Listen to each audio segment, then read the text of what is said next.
Сәлем балақай. Бүгін біз сіздермен тасаттық салт дәстүрі жайлы білетін боламыз. Қазақта жұт жеті ағайынды деген ұғым бар. Осы ұғымның жалғасы ретінде жұт жетеу, содырмен 8, салақпен 9, олақпен 10 деген мақалда сақталған. Халық даналығы осы арқылы табиғат апатының зардабы адамның өзіне байланысты екенін аңғартқан.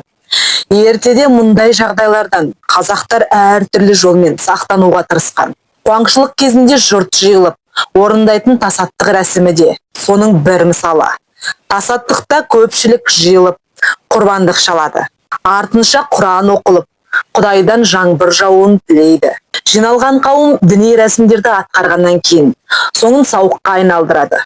Қазақ тіліне тасаттық сөзі араб тілінен енген, яғни тасадуқ сөзі Аллах разылығы үшін қайыр садақа беру мағынасын білдіреді. Халықпен бірге жасап келе жатқан дәстүр жайлы әдеби шығармаларда жиі кездеседі. Соның бірі ақын Дүкен Мәсімханұлының тасаттық өлеңінде құрбандық шалып ас беріп, аллалап ауыл жылады, қан шашып жерге жас төгіп, бір тамшы жаңбыр сұрады.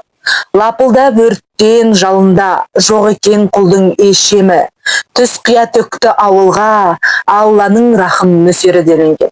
Сонымен қатар қазақ халқы өзге де қажеттіліктерін Алладан тілеу ниетімен тасаттық беріп отырған. Мысалы Шәмшісі Құмарұлының Ер Жәнібек романында бұл ғұрыпты жеңіс сұрап орындаған. Тасаттық әдетте ашық аспан астында, өзен, көл немесе бұлақ басында орындалған. Құрбандыққа дені сау, күйі жақсы мал сою мақсат тұтылған.